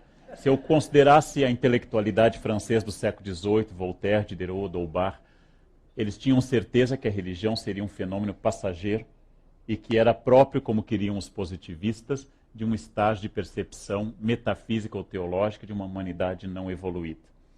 Curiosamente, no século XXI, o século do avanço máximo da ciência, onde a ciência mostrou sua imensa capacidade de curar dores e de provocar novas angústias, de provocar penicilina e Hiroshima, de provocar Auschwitz e antibióticos ao mesmo tempo, nós não temos na ciência o Consolador Universal. E aí eu copio do Keith Thomas, o encerramento do seu belo livro, Religião e Declínio da Magia, que ele diz, se a religião é o espaço das respostas que a ciência não pode fornecer, o papel da religião será eterno.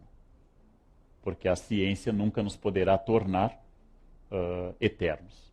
Resultado, eu não acredito em evolução, não acredito que nós estejamos mais avançados do que há 200 anos, eu acredito em transformações tecnológicas, eu acredito que a nossa capacidade tecnológica nos tornou mais aptos a matar mais gente em menos tempo, que os grandes genocídios não são da Idade Média, mas são do século XX, o armênio, Tutsis e Hutus, o judaico, testemunhas de Jeová, homossexuais em campos de concentração. Logo, que o crescimento da ciência responde a muitas coisas e se torna indispensável para a nossa vida, mas não significa evolução porque não há uma meta. Para poder imaginar que existe uma meta evolutiva, eu tenho que acreditar que existe uma essência e não uma existência. Eu compartilho com Sartre a crença de que a existência precede a essência. Ou seja, primeiro se é, depois alguma coisa pode ser debatida. Em nome dessa essência, nós temos cometido os atos, em geral, mais bárbaros do que ditos evoluídos. Não? Então, ao contrário do que talvez indique a questão, não acho que a religião tenda a desaparecer no mundo tecnológico. Pelo contrário, a religião é muito forte em ambientes absolutamente urbanos, desenvolvidos, e ao contrário da década de 60, quando se anunciava uma nova era no qual a religião institucional não tinha mais o papel, o início do século XX é o início da reafirmação de valores religiosos, ainda mais talvez do que no passado. Como há movimentos pendulares a esse respeito, pode ser que daqui a 20 anos tudo isso mude. Bom, mas eu volto a dizer que não é possível entender a história humana de Stonehenge a hoje sem entender o papel do discurso religioso, independente da minha crença ou não. Outra questão? Complementando apenas uma coisa da sua dúvida. A criança acredita no monstro no armário. Os nossos medos ficam mais sofisticados. Eu não acho que o adulto seja mais tranquilo. Pelo contrário, o adulto se remete à infância como um momento de perfeição, porque era um momento em que ele achava que havia menos medo. A ideia da infância como uma época dourada, como no poema de Casimiro, "Ai, que saudades que eu tenho", é uma invenção de adulto. Nenhuma criança do planeta acordou pela manhã aos 8 anos dizendo, como eu amo ser criança. Não? Pelo contrário, todas querem crescer. Porque quando se é criança, não se dá conta que janeiro é o mês de férias. E hoje, para mim, janeiro é IPTU e IPVA. Isso é uma diferença brutal. Não? Então, a infância, na verdade, é um período com outros tipos de medo.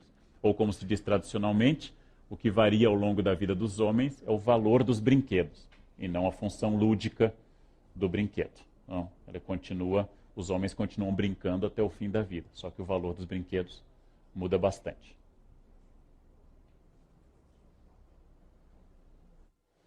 Meu nome é João Tavares e eu tenho ressaltado aqui a participação de um grupo de estudos sobre o amor. E hoje o senhor falou no amor, falou em Kant, falou em Santo Agostinho.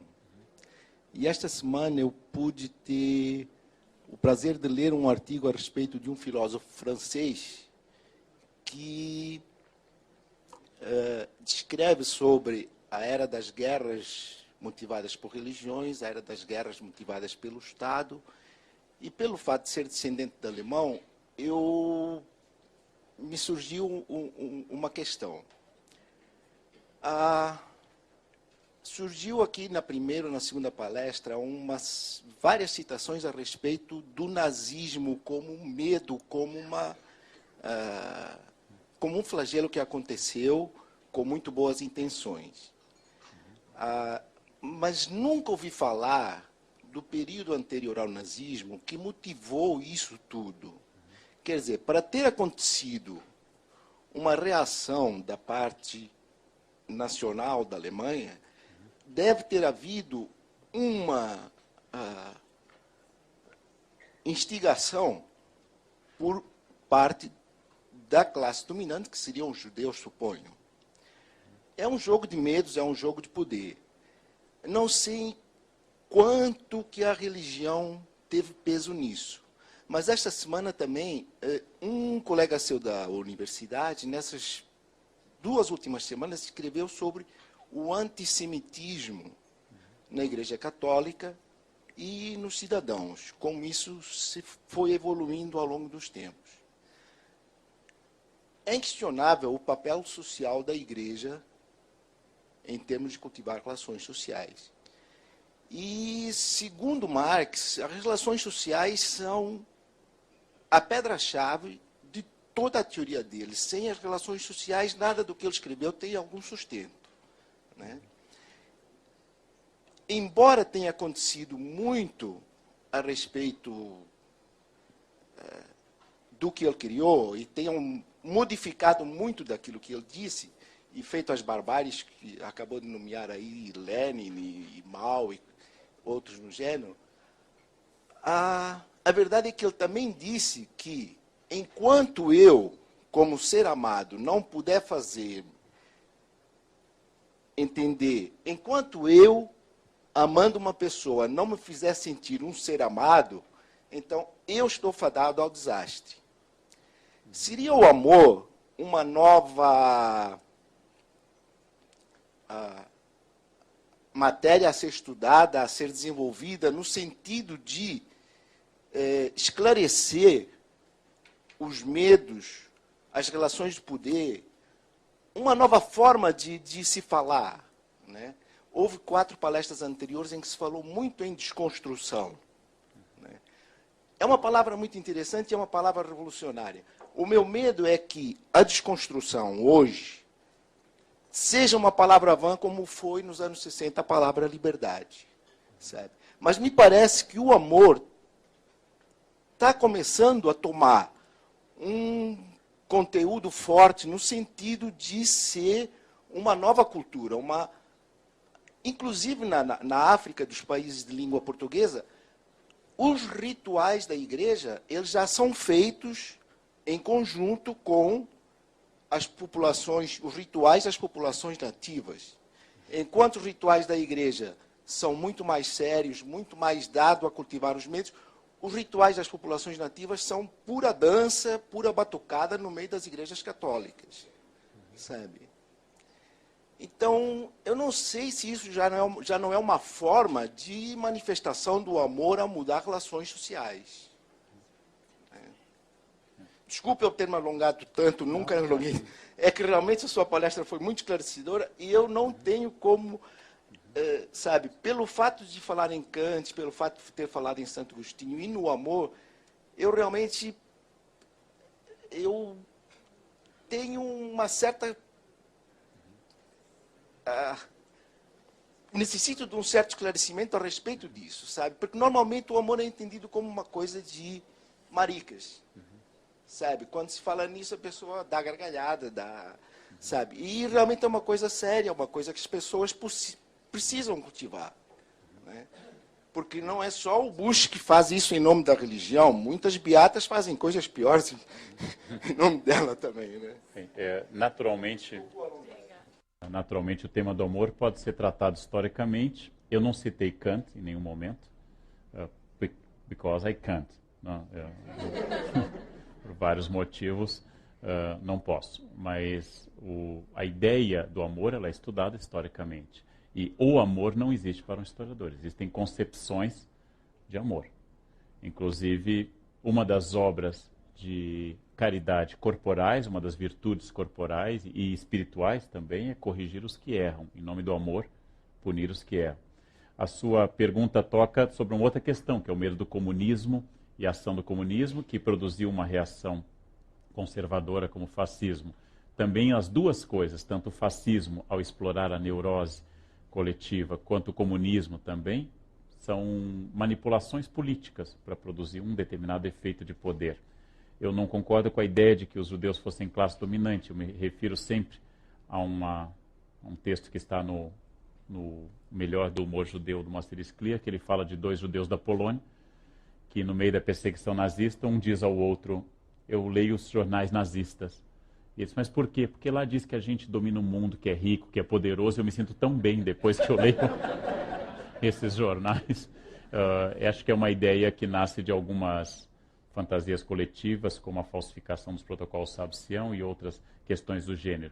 Mas eu concordo inteiramente que o amor pode ser estudado, o amor é muito importante. Os rituais xamânicos não são necessariamente rituais apenas de amor. Os rituais xamânicos podem explorar o medo do mal olhado, podem explorar o medo da energia negativa do olhar. Às vezes que eu tive a oportunidade, por exercício interdisciplinar com os alunos da Unicamp, de ir a rituais, por exemplo, de cultos afro-brasileiros, Nem sempre se incentiva apenas o amor e a serenidade nesses rituais. Eu assisti degolação de bode e questões assim que não são propriamente na concepção tradicional, ou seja, trabalhar com medo e trabalhar com amor é um jogo de pica e assopra que é mais ou menos comum a muitas religiões, né?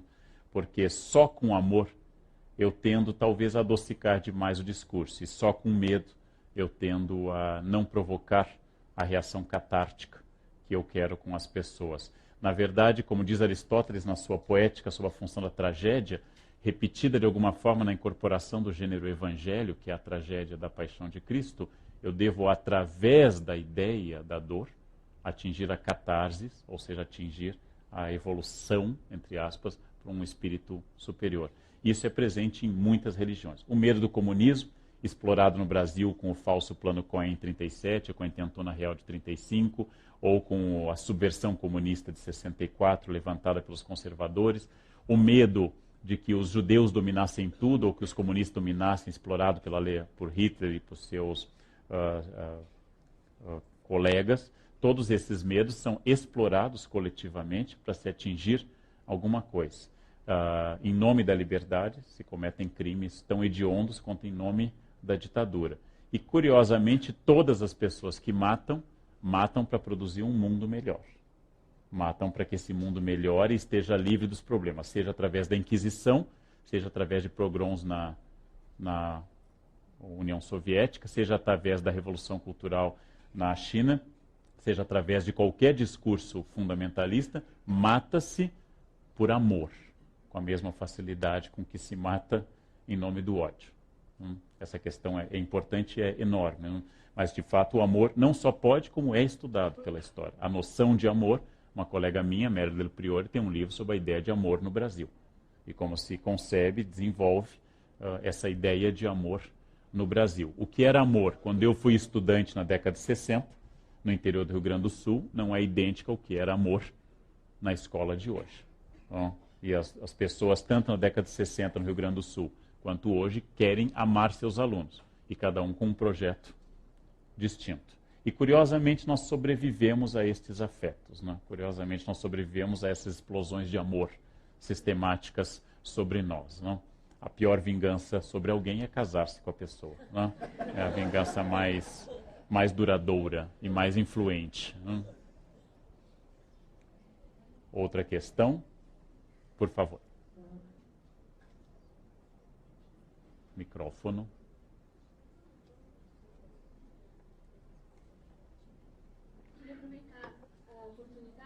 Uma dúvida que eu tenho, uma curiosidade, que uma vez conversando assim sobre o medo, né, que outras religiões nos causam, né, uma amiga minha muito engraçada falou assim que ela ficaria feliz se o islamismo dominasse o mundo, porque ela acha a ideia do paraíso islâmico muito legal, né? Morrer, ir para o céu, e lá ela teria 72 homens árabes, lindos, musculosos. O homem teria 72 virgens, ela não. Né? Então, mas de onde você tirou essa ideia, né? Que a nossa padrão ocidental, né, de igualdade, ela já automaticamente generalizou.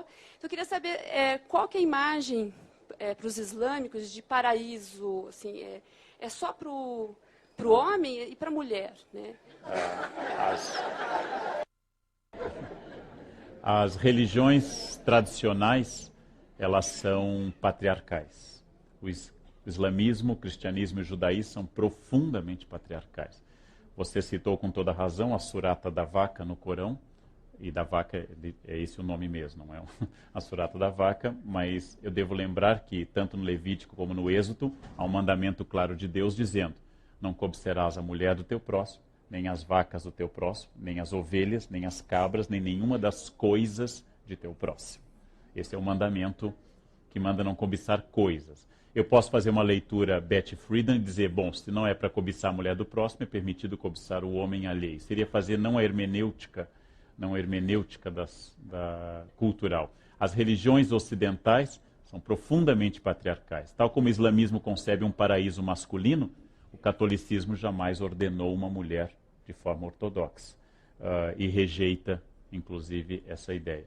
Ou seja, as religiões são patriarcais. Dentro das religiões patriarcais há uma mística feminina, que pode ser uma Hildegard von Bingen na Idade Média, ou podem ser teólogas feministas dos Estados Unidos que dizem que no momento que, no Ato dos Apóstolos, o Espírito Santo baixou e disse, já não há mais nem gentil, nem judeu, nem homem, nem mulher, a igualdade absoluta diante da graça carismática do Espírito. Ou seja, como eu disse mais uma vez, a religião é polissêmica. Eu posso pegar qualquer coisa da Bíblia e justificar qualquer coisa que eu queira fazer. E usando uma citação deliberadamente maliciosa, a Bíblia diz num salmo, Deus não existe.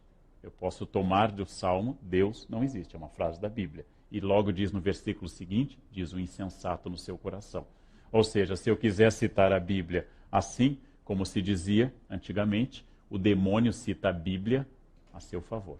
Eu posso pegar absolutamente tudo porque o texto é polissêmico, seja no Corão, seja na Torá, seja no gênero evangélico, que é um gênero novo na literatura. Ou seja, eu posso... De fato, se o desejo do paraíso é o desejo sobre a expansão religiosa, o que eu recomendaria à sua amiga não é o islâmico, mas é o chinês. O paraíso chinês é o mais vasto, mais complexo e mais variado e o menos entediante de todos os paraísos.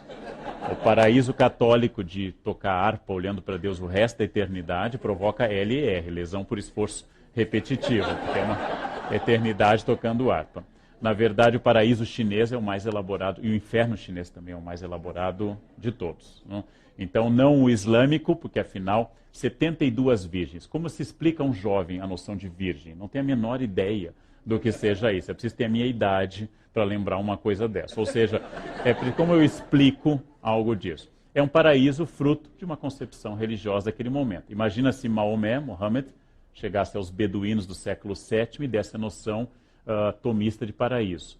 Sigam a minha fé e vocês terão perfeita integração unitária com a essência divina. Não faria sucesso nos oásis dos beduínos. Não? Agora, sigam a minha fé e vocês terão virgens a seu dispor por resto da eternidade, faz mais sucesso. Como diz Tomás de Aquino, a graça supõe a natureza.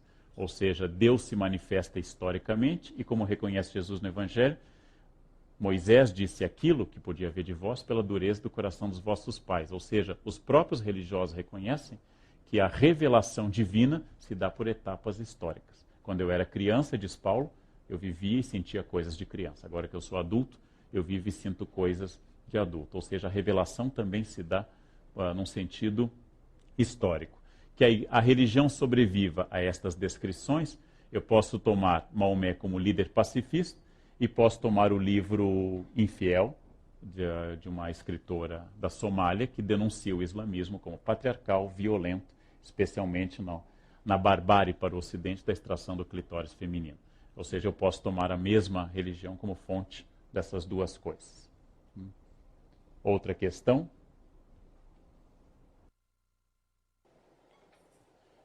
Boa noite. Boa noite. Eu tenho visto muito o medo ser dito aqui como se fosse uma coisa isolada. Mas você acredita que o medo pode ser separado do poder político? Os deuses não existiram, nem os medos por si só. Não foi uma coisa metafísica dos homens. Ele foi um instrumento forte de poder. Em nome dos deuses se matou. Os deuses e os ritos eram as tradições do direito e uma série de coisas relacionadas a isso. Portanto, os deuses não foram coisas que existiram simplesmente. Os seus representantes é que tinham poder e cometiam violência. Não eram as pessoas que cometiam violência. Né? Agora, outra questão, essa primeira pergunta dissociada do poder. E a segunda, você acha que é uma coincidência o fato dos filósofos do século XVIII começarem a negar, como Nietzsche negou, justamente quando se negava o poder, já se opunha, se dividiu o poder, se criou leis de limites ao poder. E nesse fim de início de novo milênio, agora temos aí o colapso do poder no mundo, fazendo essas barbaridades que você falou. Eu acredito que estamos num momento crítico em que nós vamos negar o poder e talvez negar também os deuses. Isso é que eu penso. É possível, eu acho que é um caminho muito rico de análise, associar a leitura das críticas às religiões às críticas aos sistemas políticos.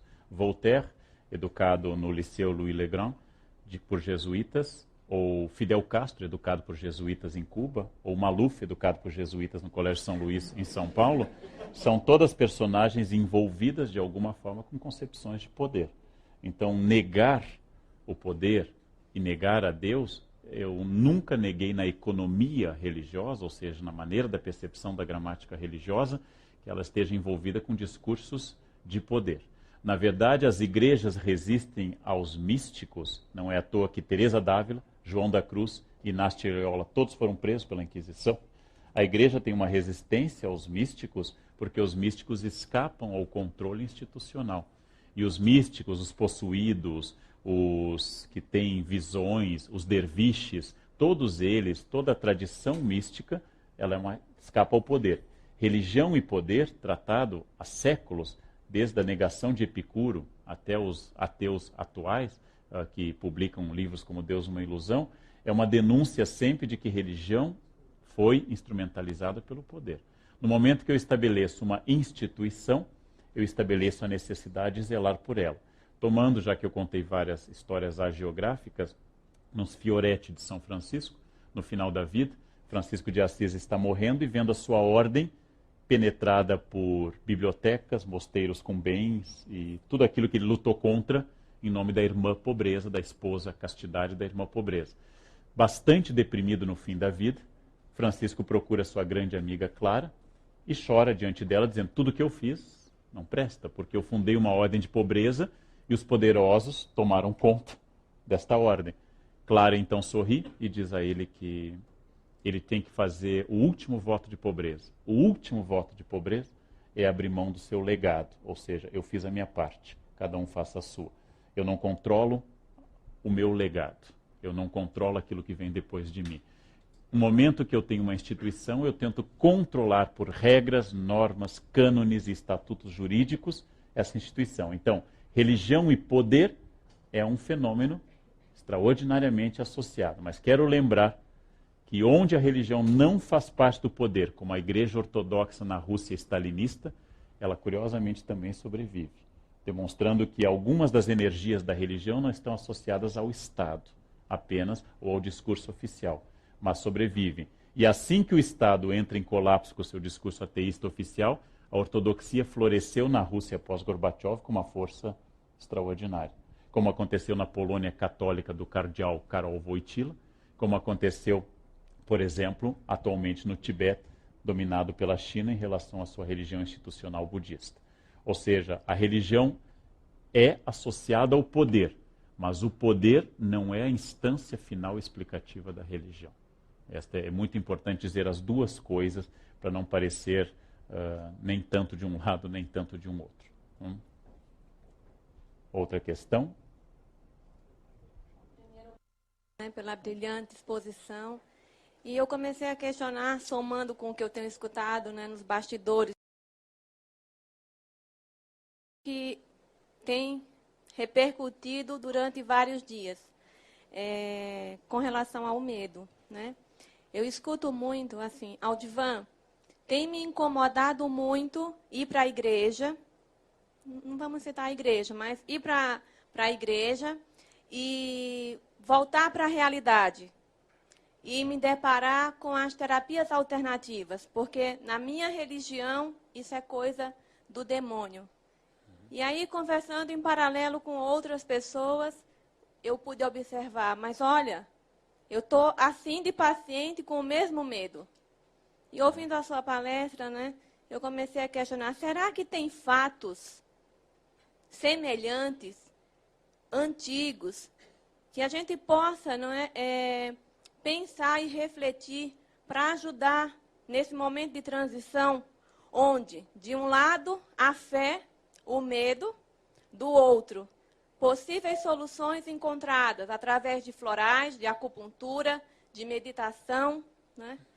Será que tem coisa antiga que a gente possa rever para diminuir esse medo hoje? Será que a história pode ajudar? De que forma a gente pode contribuir? A história não tem uma função moral, ela não evidencia nenhuma lição moral. A história, como magistre ou magistra, aí para quem é restaurado, Vitae de Cícero, é uma história que hoje nós não compartilhamos mais disso. Porém, eu quero insistir num ponto que sua questão interessante traz à tona. É muito importante para as religiões oficiais ou pentecostais, ou ortodoxas, a existência de terapias alternativas. Você sabe que as religiões, na sua maioria protestantes de inspiração pentecostal, rejeitam coisas como Harry Potter. Elas fazem um discurso forte, por incrível que possa parecer a vocês, Harry Potter é um inimigo da fé. Com a sua inocente varinha, ele tem sido alvo de pregações apaixonadas de pastores, porque ele estabelece um poder que não tem como fonte Jesus. A ideia de que a magia possa ser eficiente é a das religiões. Eu diria que de forma consciente ou inconsciente, de forma honesta ou desonesta, muitos líderes religiosos adoram a existência das terapias alternativas, porque elas significam que há contra o que lutar, há contra o que combater.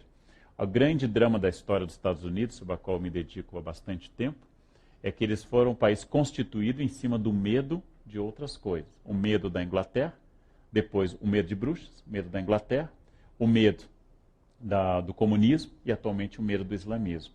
O grande problema dos Estados Unidos, representado no romance Moby Dick, é que se não houver um inimigo externo como Moby Dick, a tripulação entra em pânico. Se não houver aquilo que una, que é o medo, a população se mata. Porque se não houver aquilo que torne a todos, como na bela metáfora do filme A Vila, se não houver aquilo que una a todos em torno de uma paranoia, você não tem por que continuar unido. E nós precisamos sistematicamente insistir no medo, que pode estar contido no inocente floral de Bach ou no Harry Potter. Nós temos que insistir no medo, porque sem ele eu não consigo produzir muita coisa. E volto a dizer, o medo não é só algo negativo. Se nós não temêssemos o perigo, nós teríamos morrido há muito tempo. As pessoas loucas ou totalmente perturbadas, elas não têm medo das coisas. Andam pacientemente no meio do trânsito, por exemplo, e essas pessoas, por não terem medo, com frequência se machucam. O medo é também uma estratégia de sobrevivência. As pessoas prudentes são pessoas medrosas. Pessoas que têm medo têm cópia das chaves. Pessoas que temem têm 2 cópias da chave do carro. E assim por diante. O celular faz sucesso porque ele explora o medo das pessoas.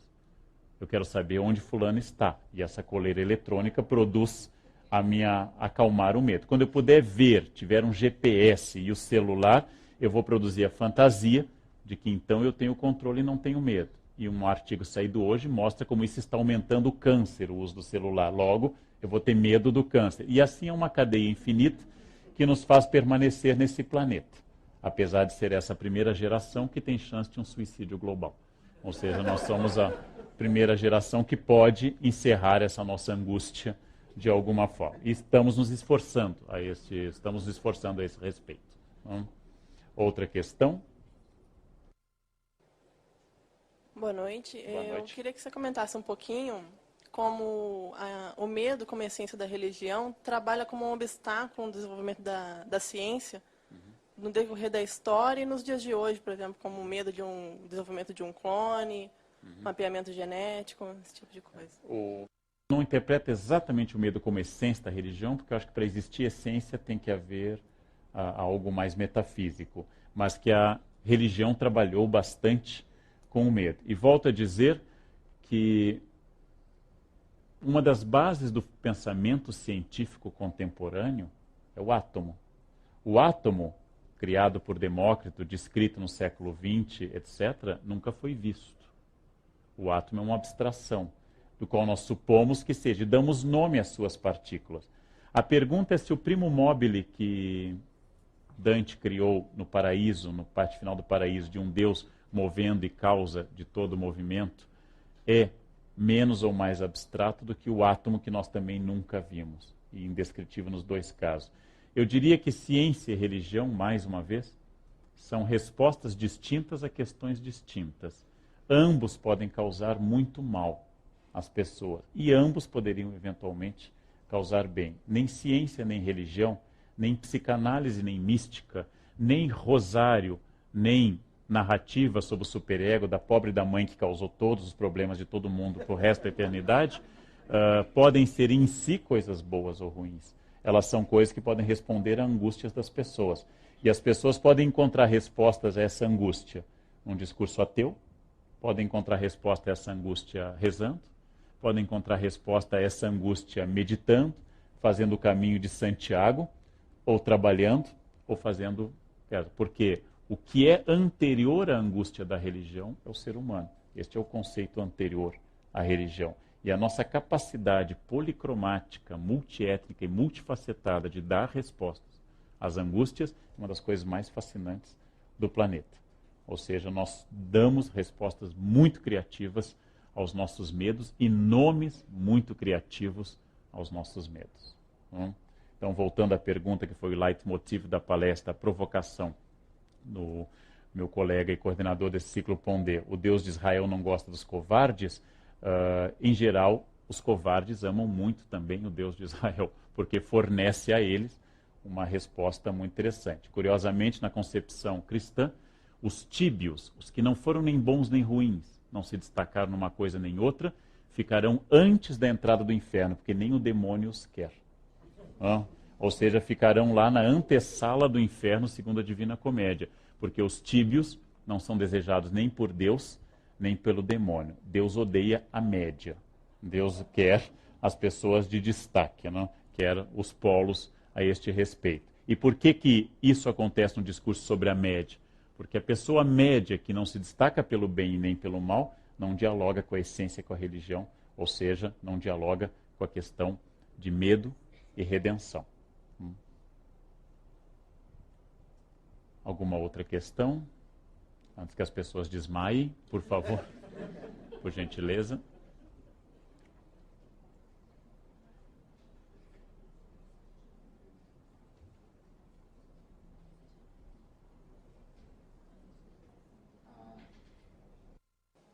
Na palestra passada, ficou uma ideia que o palestrante não quis passar de que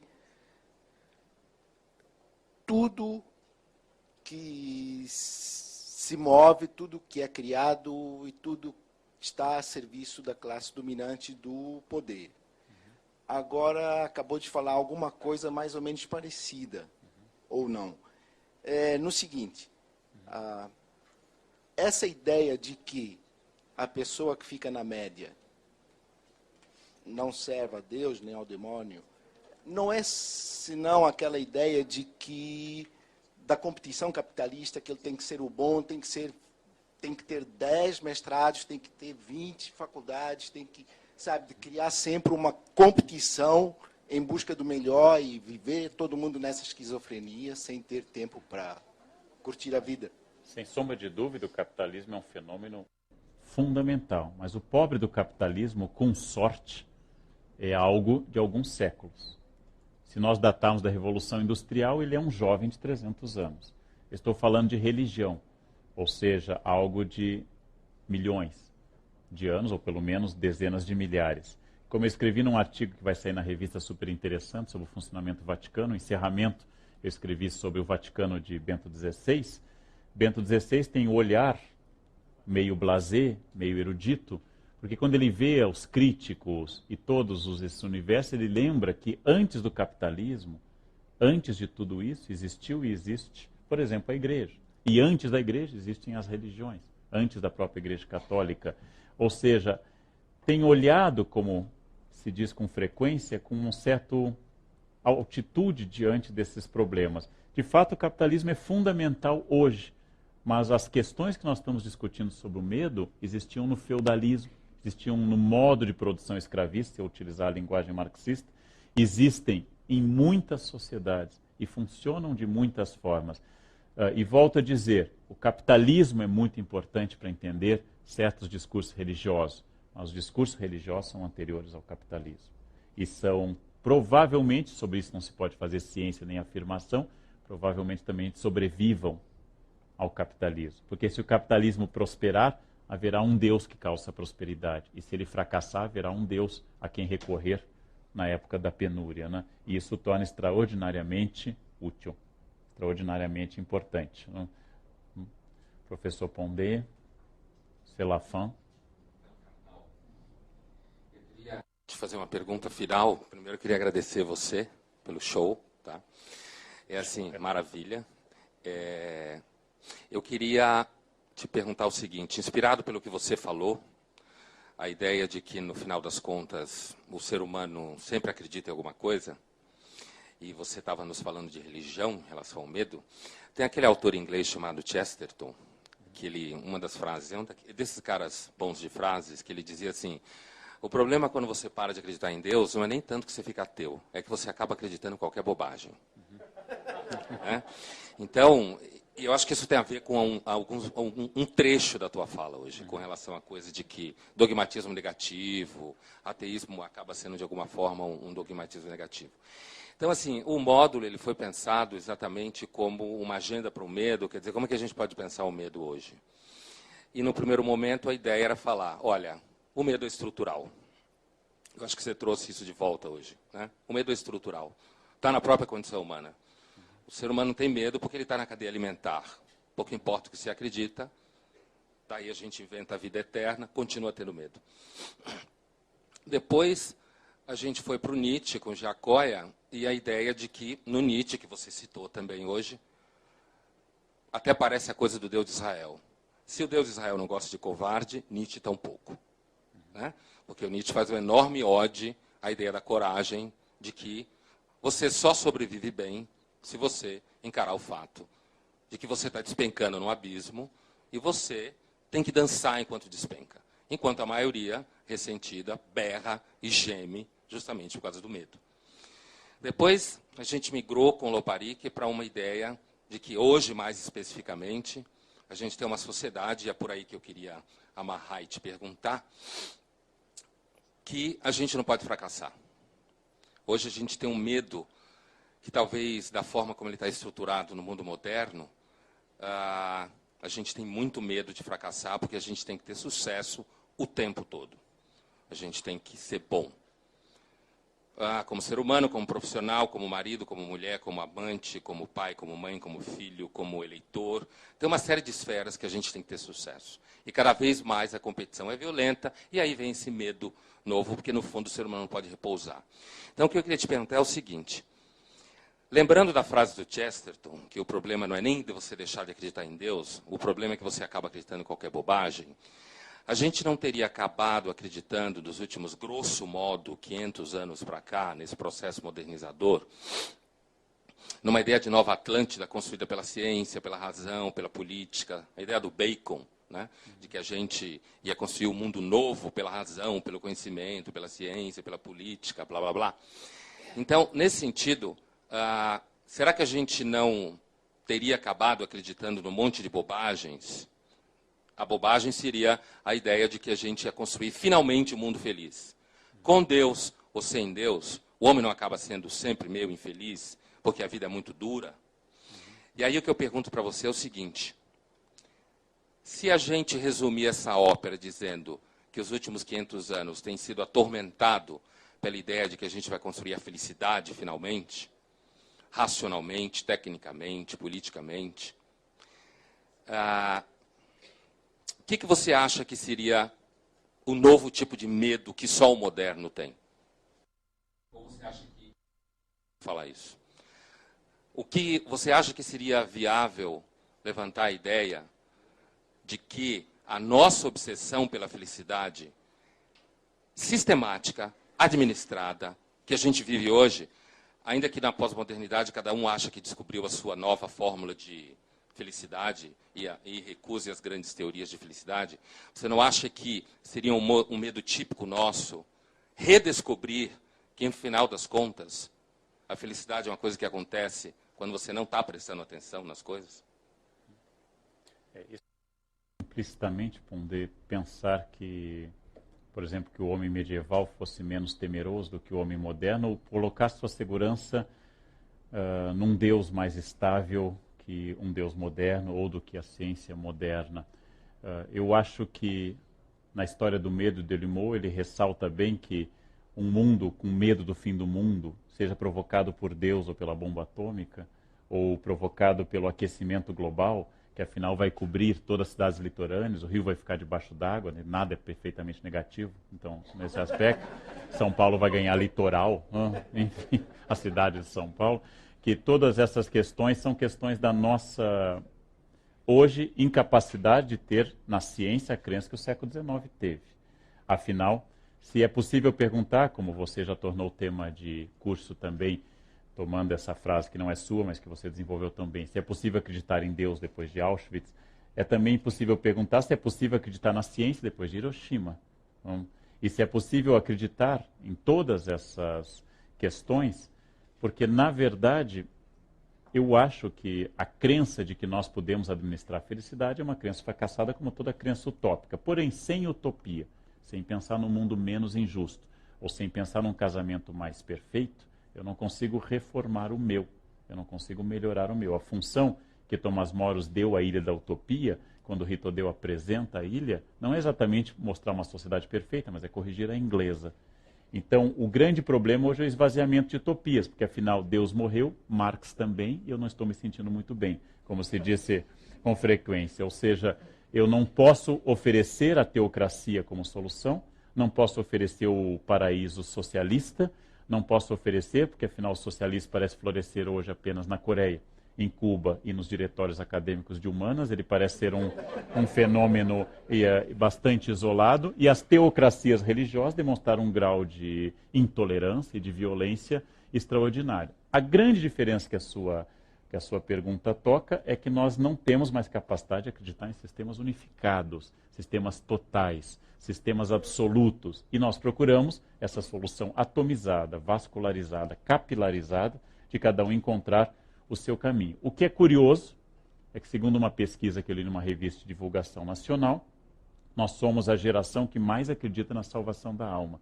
Perguntado aos brasileiros se acreditavam que iam para o paraíso, mais de 96% dos brasileiros disseram que mereciam o paraíso. Por vários motivos não explicitados, nós nos achamos mais seguros de que Deus nos ama do que Deus vai julgar. Bastaria perguntar aos religiosos, e certamente há aqui religiosos, se alguém acha que vai para o inferno. Essa pergunta, se eu fizesse como São Bernardo no século XII, a maioria acharia que sim, para não cometer o erro da vanitas, o erro da vaidade ou da soberba. E se perguntasse nessa sala, quem daqui acha, sendo religioso, que vai para o inferno? Não? Talvez por timidez ou por convicção ideológica, ninguém levantou a mão. Ou seja, nós temos hoje uma crença que, voltando ao livro do Keith Thomas, a crença na autoajuda e a crença no reforço do eu substituiu vários dos medos antigos. Logo, deve apenas ser uma falta de esforço pessoal essa questão do medo. Ou seja, eu tenho que acreditar em mim. Eu diria que nós tentamos substituir a crença em Deus pela crença no poder do indivíduo. E as duas coisas são problemáticas. E as duas se manifestam problemáticas. E eu concordo inteiramente com a sua questão de que o medo é estrutural na nossa cultura e conviver com o medo é a melhor maneira de enfrentá-lo. Afinal, se, como dizem alguns psicanalistas, a psicanálise não é em si terapêutica, mas trata-se de identificar as forças que me angustiam, eu também poderia dizer que no momento que eu reconheço que eu tenho medo de envelhecer, agora é tarde no meu caso, mas certamente os jovens têm algum medo de envelhecer, se eu tenho medo de falhar, se eu tenho medo de passar fome, ou se eu tenho medo da violência, isso é uma maneira de eu dialogar e denominar os meus demônios. E voltando ao Evangelho de Marcos, uma vez que eu sei o nome do demônio, ele se chama legião, eu posso expulsá-lo, ou pelo menos conviver com ele. Então, já que a redenção é um desejo e não uma realidade. Acho que com isso encerramos, Pondé. Era isso. Então, muito obrigado pela atenção de vocês. E voltem sem medo para casa. Obrigado.